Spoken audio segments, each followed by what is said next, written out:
Hello everyone, it's me, the worm who lives inside your phone. Today I wanted to make a video with 7 useful tips and tricks for this groove box here, the Sonicware Liven Mega Synthesis.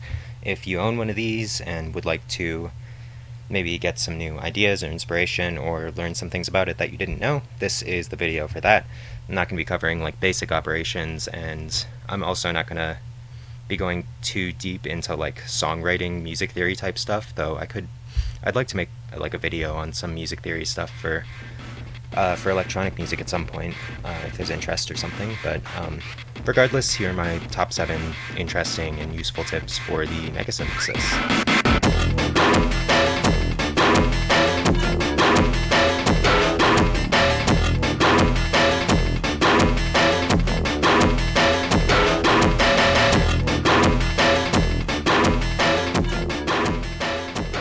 Alright, and for our first tip, I'm going to be talking about the attack knob on this groove box. It doesn't function the way a normal attack knob does. I've got a patch here,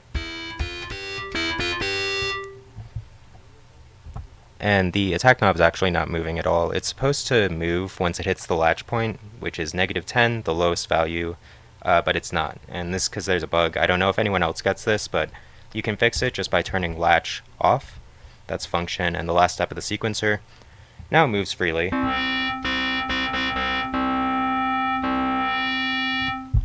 And I can actually go ahead and turn latch back on again. And it's still a little bit buggy, but once you get it down to -10, it'll move freely. And you can hear, even with the attack turned all the way up to its highest value, the sound still starts immediately. And that's because what this attack knob is doing is it is from 0, it's either making longer or shorter the attack of each individual operator. So you can see here, we have sounds that still start immediately, which means they have an instant attack. And then others that fade in slowly. And you can use this on some patches are like this, or if you make your own patches, and I'll be talking a little bit about FM creation later on in the video. But you can use this to make patches that just move a bit more.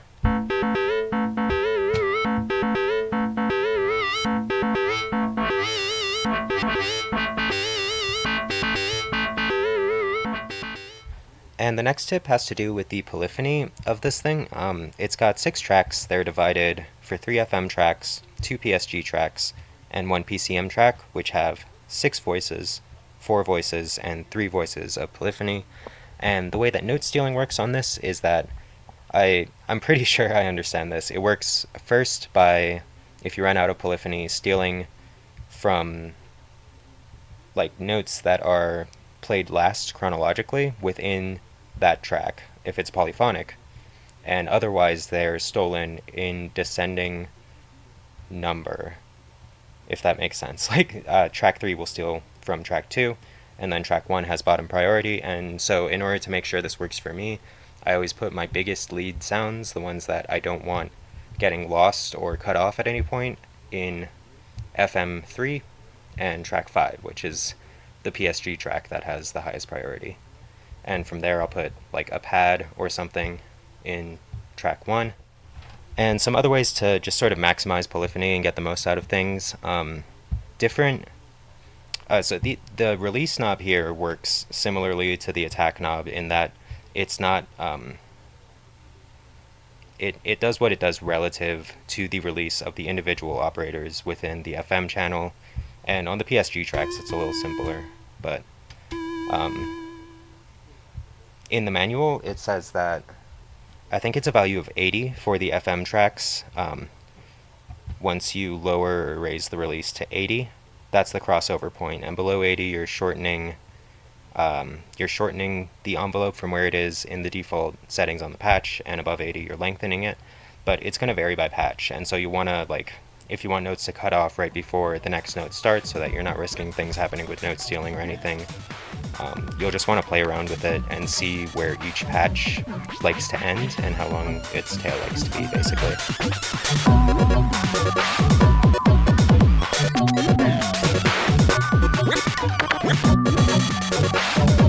Alright, and for this next one I'll be talking about clearing data, clearing different types of data. I made a small pattern just to show stuff off. And if we turn the parameter lock and sound lock on for the track, I've added some automations to it.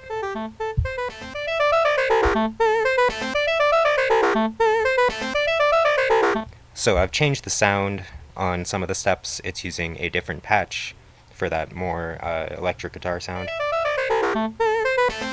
That one right there. And then it's got some automation, including some fast LFOs at the end, which just sort of give it a brassy sound.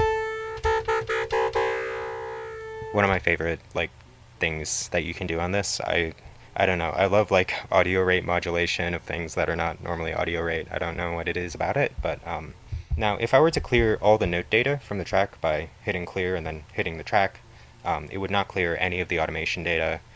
It would all stay, and the sound lock data would also stay. If I hit clear and then hit the parameter lock button, I could clear all the parameter lock data from the pattern that way. Same doing it when it's yellow here, that means it's in sound lock mode, and I could clear all the sound lock data from it. But if I just wanted to do it one step at a time, so for a step like this, if I get rid of it and then put the note back in, the sound lock data is still there. But if I set it to record mode, normally this is how you'd record knob sweeps live and stuff, I can clear a step, and then it's cleared all parameter and sound lock data for that one step. So yeah, that's how that works. I know most people probably know that already if y'all have been using this device, but I wanted 7 tips, so there you go. Filler. Alright, next I'd like to talk about the sweep feature. The sweep feature encompasses 2 different things. There is an LFO that applies to the pitch, and then there is a sweep, which is a one-off thing. It can be logarithmic, exponential, linear, and it just plays at the start. Sweep up, sweep down, big sweeps, small ones. And these can actually both be used simultaneously in a sequence, in a pattern of notes. So I've made a little thing here. Let's set everything back to normal so that it doesn't mess anything up. Very, unique original melody. Please do not steal.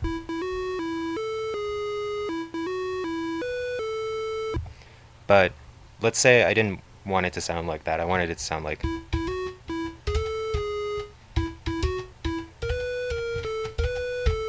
And there's no point to have grace notes like that on this, unique original melody, but say I wanted it. So I would want to have something where it's a fast sweep. Linear is probably good for this.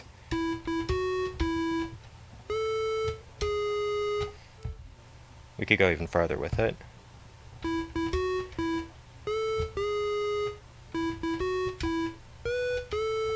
Yeah, I like that. So some of the notes have a sweep up of a semitone. And in order to program that in, I've already got my melody, and so I'm going to leave it on the 1 semitone sweep.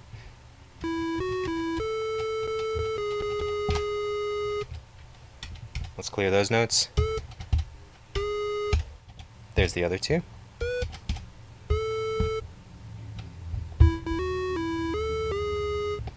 And then I can also do the LFO on top of that. Even though they're controlled with the same settings, they're controlled by the same knob, I can still switch it to a sine wave, and then I can play some vibrato with it.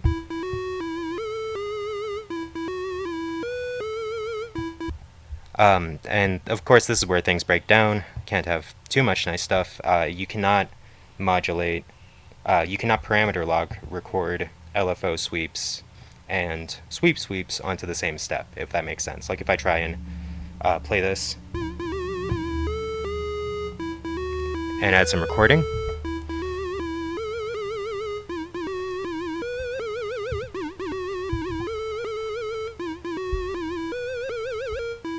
you can see there it's messing up the pitch. It's getting the wrong pitches on the sweeps because I've added modulation for the LFO.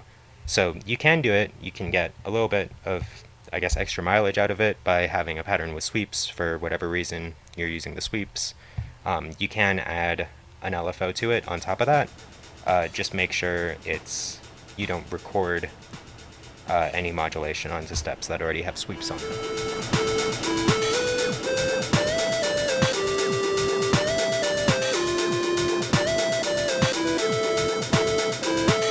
Alright, so the next couple of tips have to do with FM patches and patch creation. I'm not going to do a whole rundown of what FM synthesis is and how it works. I might try and do that in a future video, but I don't really feel qualified to explain that. Like, right now I'm just going to give some tips for specifically the FM patch creator in this groove box that I've figured out. So I've made a quick little bass patch. You can see the ratios here if you care about that sort of thing. I've got the operator 1 here muted. It's alright, it's a bass sound. Operator 1, once we turn it on, is going to add a sort of sharp twang at the beginning of it. But what I've done is I've set the velocity scaling for it, or the velocity sensitivity for this operator to be 127, the max value, and 0 for all of the other ones. So what we have now is, as I turn the velocity down,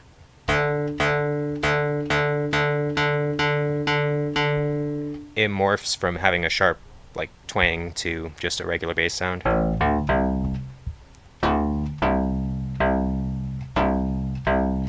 And you can use that as sort of like an accent note. That's how I like to make bass patches especially. I don't know what it is, but just having like something to accent. It's because I'm fucking addicted to the TD3, that's why it is. Anyways, yeah, you can make different types of accents with that. I'm using operator 1 for this because it has the feedback knob, and basically my thinking is that what this would do is having high feedback and a bit of a lower volume means that as the velocity sensitivity causes that operator to get quiet, eventually the feedback will just like go negative, and that would lead to a sharper cutoff between and.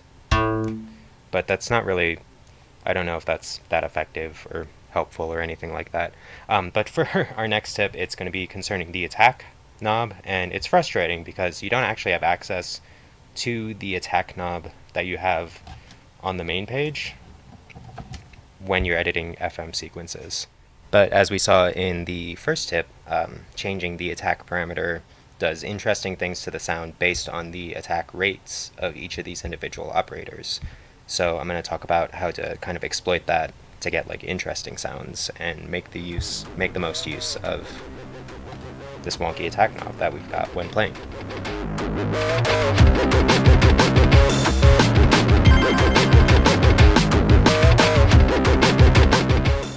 Alright, so I've gone ahead and made an FM patch to demonstrate some stuff that we can do with the attack function, and it's really nothing special. Very metallic, very bright, very buzzy. I'm going to first take all the attacks which are at their fastest setting, so instantaneous, and I'm going to make them longer. So because it's FM, that's done by making the value smaller. Let's go down to 21 for these first couple of operators. And for operator 2, I'll go a little bit longer to like 18. And for operator 1, I'll go even longer, all the way down to like 6. Yeah.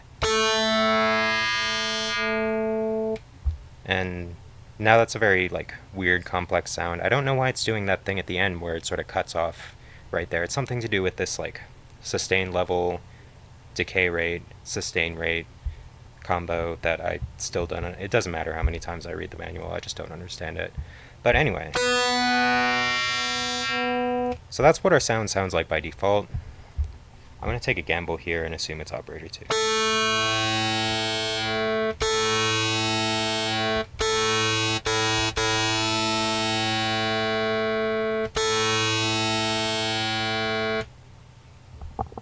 Okay, it was operator 3, but either way, I'm going to save it like this. Save, okay. Yeah, that one's good. And now, when we have the attack knob at its default value, it sounds like it did in the patch creation window. Turning the attack all the way down brings back that snappy attack. Turning it up a little bit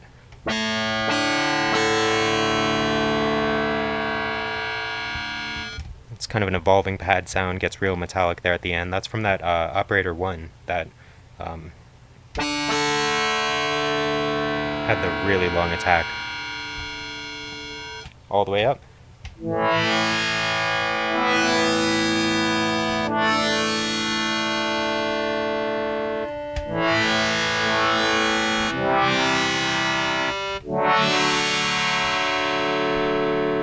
And that's very like a pad. It's sort of got a pad horn sound to it, I guess.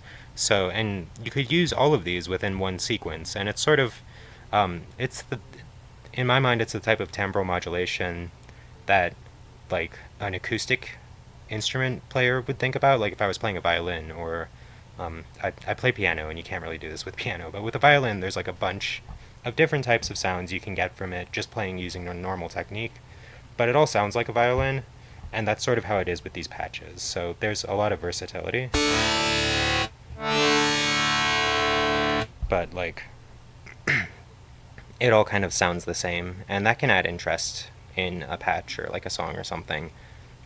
I don't know. I really like having the really long attacks and then making them even longer using the attack knob. Personally, setting it to legato.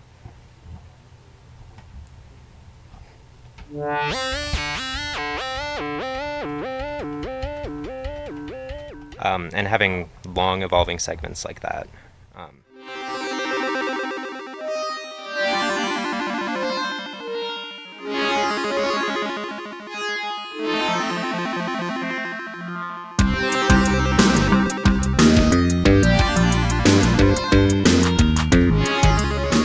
And finally, I want to talk about fast arpeggios. When I say fast arpeggios, like you know what I mean when I say fast arpeggios, right? It's like an arpeggio, but it goes really fast, and you'd hear it in older like video game music, and it would go so fast that it's not necessarily time synced or anything like that. It would often fade in and out, sort of like a pad, and it's playing a chord, but it's a monophonic instrument, or like it's playing all on one like mono channel, and that's why they do the fast arpeggios. And you can't really do that on here. You can get an arpeggio, 30-second note, but it's like, it's not quite fast enough for what I want, even if I like made it more octaves or whatever for the arpeggio. And if I turn the attack up for it,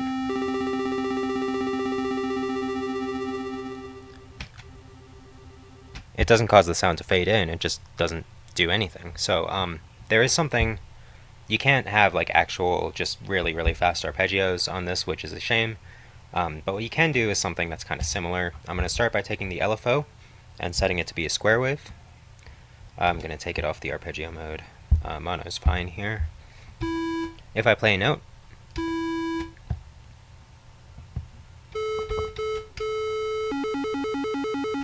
I can have the square wave LFO modulating the pitch, and then if I follow this chart with these values, I can get it to go at a specific interval that is in tune. So using that, I can sort of craft chords or like a melody and harmony that plays sort of in that fast arpeggio type style. So let's try making a C major chord, and that's a C, E, G. So we'll divide it up into two parts. The first voice will play a C and a G, and the second voice here will play a, what would that be, an E, and a C up top. So let's do this. For this one, that C and G is going to be a major fifth. That's a LFO depth of 36, fine tuning of -21, and then we'll have to transpose it to figure out what note will actually lead to a C and a G being played. So let's start. Sweep range, or LFO range 36. -21 for the fine tuning. If we play the note that is, the C will be 3 semitones down from it, and the G will be 4 semitones up from it, so that's an E flat. And let's add the sweep.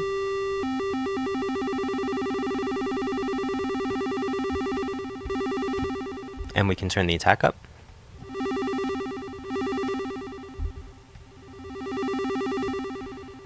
And that's our note. Let's put it in. Now for this one, it needs to be a E, and a C, which is a minor 6. Let's look at our chart. Minor 6 here is going to be 42 and plus 3. Transposition is minus 3 plus 5, so let's get 42.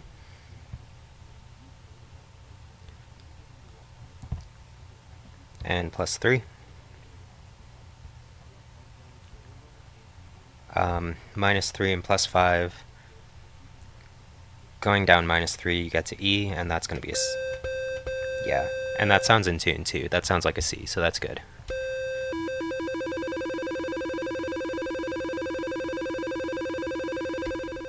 Let's add a little release, a little attack. Put it in. Make it a 2-bar pattern so that we can hear the tail on it.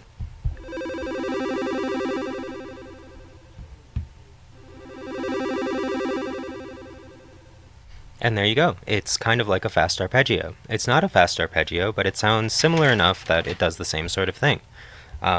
It's incredibly specific. You have to adjust the fine-tuning for every note, and if you're doing, like, if I was doing this to create 2 chords in a pattern, I would have to set every step of the sequence to have the parameter locks for the correct sweep, like LFO range and fine-tuning values. So it's a hassle, but it does work. I don't know. Between the last tip and this one, I really don't know if I feel like I'm just kind of spinning my wheels here, but that's at this point that's more your problem than mine. So we're just gonna keep talking. I've written down all the values for this. I'll put them up on screen as like a nice digital readout too, but this is my cheat sheet. I've got all the values for this up to an octave, and the only downside, apart from it being, you know, finicky, super time consuming and tedious to program in, you only get 2 notes per track, and that's a bit of a downside as well.